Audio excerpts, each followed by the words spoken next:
My fellow Americans, I'm speaking to you tonight from the Oval Office. Before I begin, let me speak to important news from earlier today.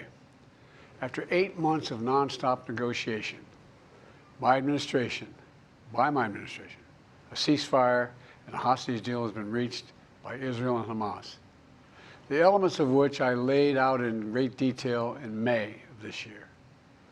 This plan was developed and negotiated by my team and will be largely implemented by the incoming administration.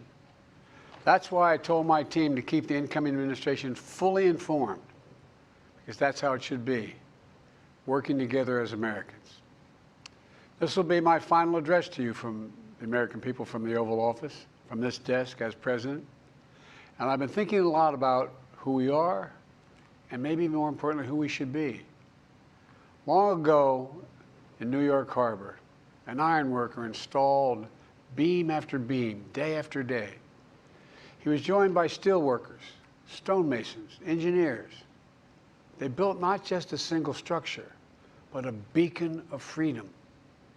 The very idea of America was so big, we felt the entire world needed to see. The Statue of Liberty, a gift from France after our Civil War.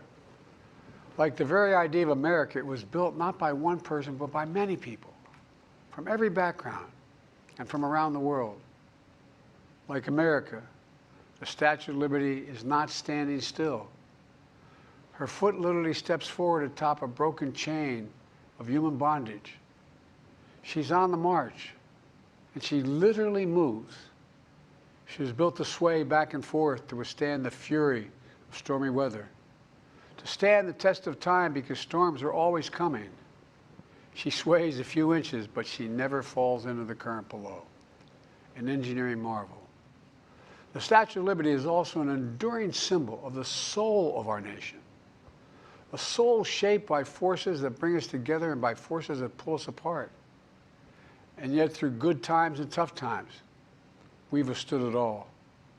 A nation of pioneers and explorers, of dreamers and doers, of ancestors native to this land, of ancestors who came by force, a nation of immigrants who came to build a better life, a nation holding the torch of the most powerful idea ever in the history of the world, that all of us are created equal, that all of us deserve to be treated with dignity, justice, and fairness, that democracy must defend and be defined and be imposed, moved in every way possible. Our rights, our freedoms, our dreams. But we know the idea of America, our institution, our people, our values that uphold it are constantly being tested.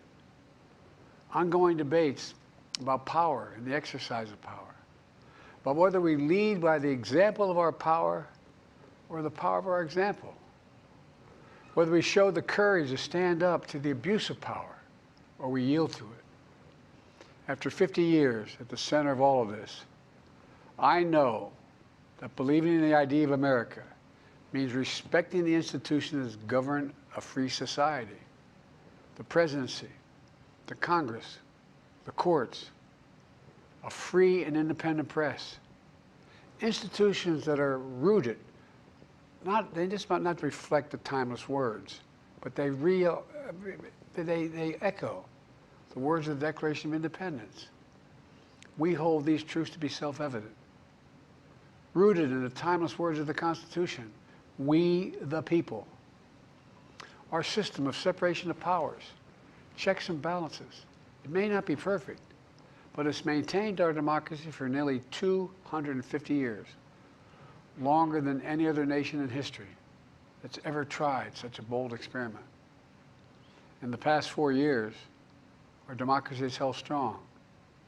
And every day I've kept my commitment to be president for all Americans through one of the toughest periods in our nation's history. I've had a great partner in Vice President Kamala Harris. It's been the honor of my life to see the resilience of essential workers getting us through a once-in-a-century pandemic. The heroism of service members and first responders keeping us safe. The determination of advocates standing up for our rights and our freedoms, instead of losing their jobs to an economic crisis that we inherited. Millions of Americans now have the dignity of work.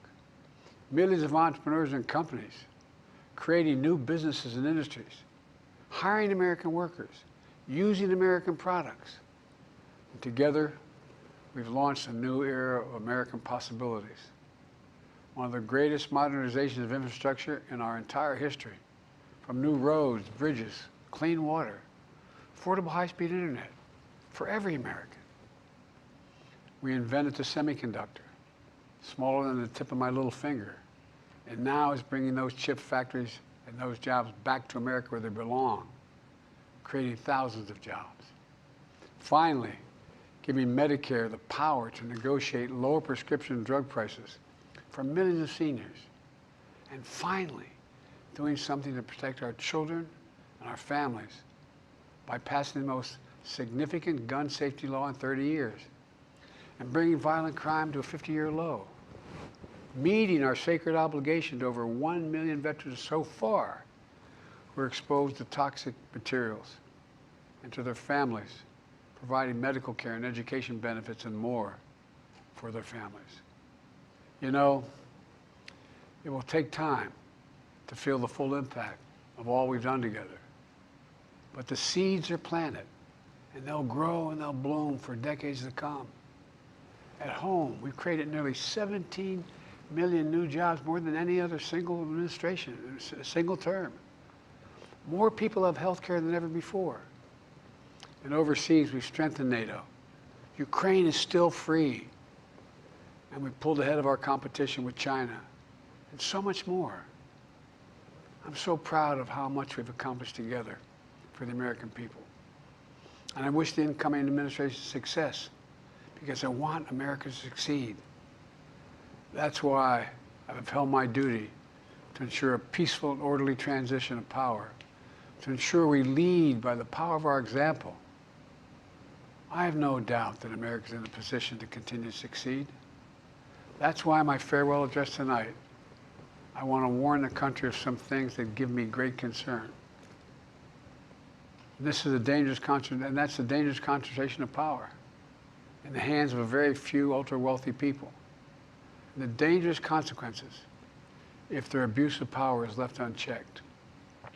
Today, an oligarchy is taking shape in America of extreme wealth, power, and influence that literally threatens our entire democracy, our basic rights and freedoms, and a fair shot for everyone to get ahead. We see the consequences all across America, and we've seen it before.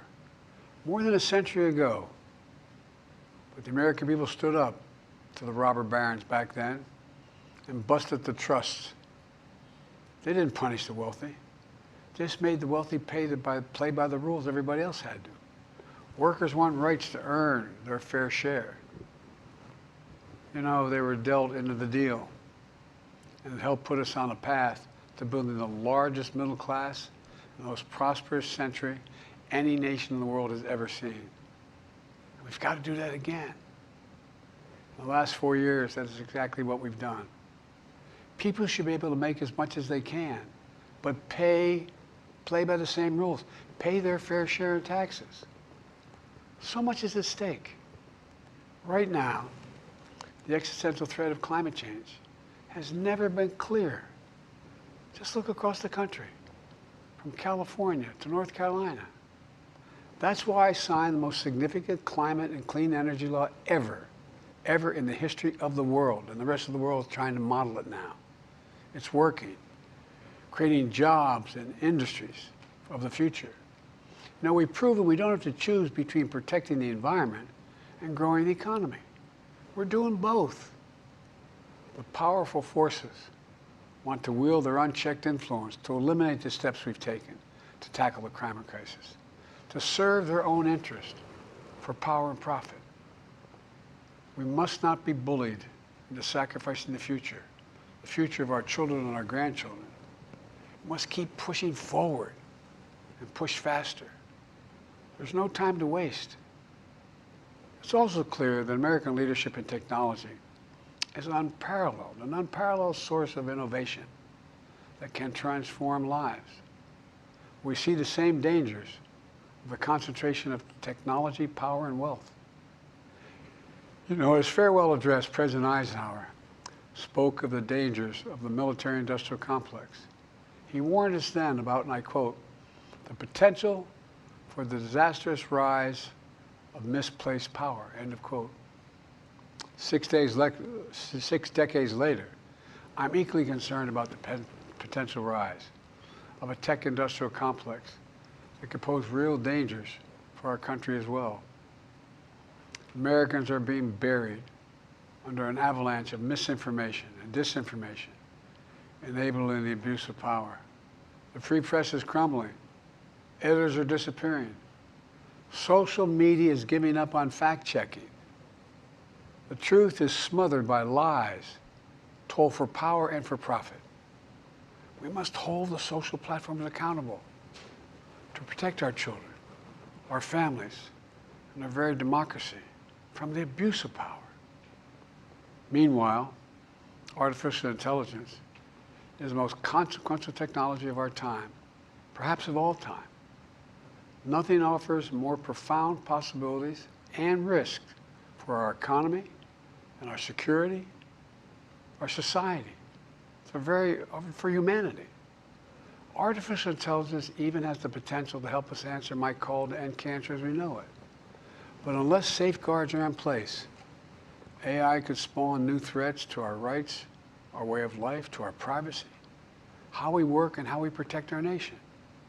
We must make sure AI is safe and trustworthy and good for all humankind. In the age of AI, it's more important than ever that the people must govern. And as the land of liberty, America, not China, must lead the world in the development of AI. You know, in the years ahead, it's going to be up to the president, the presidency, the Congress, the courts, the free press, and the American people to confront these powerful forces. We must reform the tax code, not by giving the biggest tax cuts to billionaires, but by making them begin to pay their fair share. We need to get dark money. That's that hidden funding behind too many campaigns contributions. We need to get it out of our politics. We need to enact an 18-year time and term, for the strongest ethics reforms for our Supreme Court. We need to ban members of Congress from trading stock while they're in the Congress. We need to amend the Constitution to make clear that no president is immune from crimes that he or she commits while in office. The president's power is not limited. It's not absolute, and it shouldn't be. And in a democracy, there's another danger to the concentration of power and wealth. It erodes a sense of unity and common purpose. It causes distrust and division. Participating in our democracy becomes exhausting and even disillusioning. And people don't feel like they have a fair shot. We have to stay engaged in the process. I know it's frustrating. A fair shot is what makes America, America. Everyone's entitled to a fair shot. Not a guarantee, but just a fair shot, an even playing field. Going as far as your hard work and talent can take you. We can never lose that essential truth, remain who we are. I've always believed, and I've told other world leaders, America can be defined by one word: possibilities. Only in America do we believe anything is possible. Like a kid with a stutter from modest beginnings in Scranton, Pennsylvania, and Claremont, Delaware, sitting behind this desk in the Oval Office as President of the United States. That's the magic of America.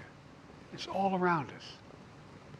Upstairs in the residence of the White House, I've walked by a painting of the Statue of Liberty I don't know how many times.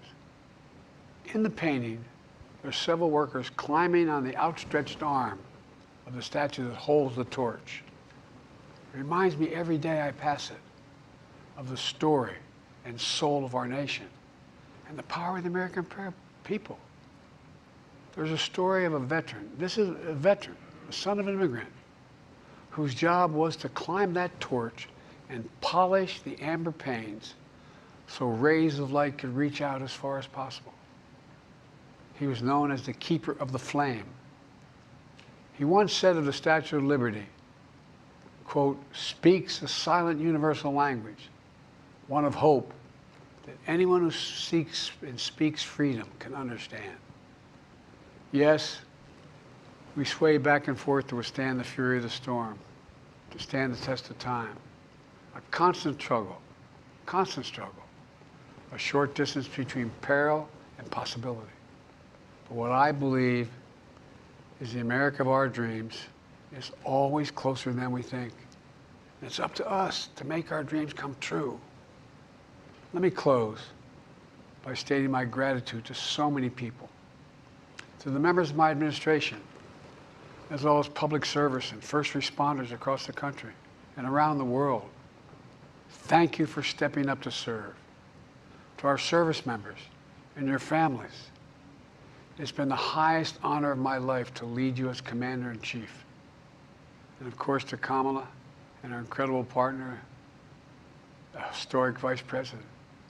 She and Doug have become like family, and to me, family's everything.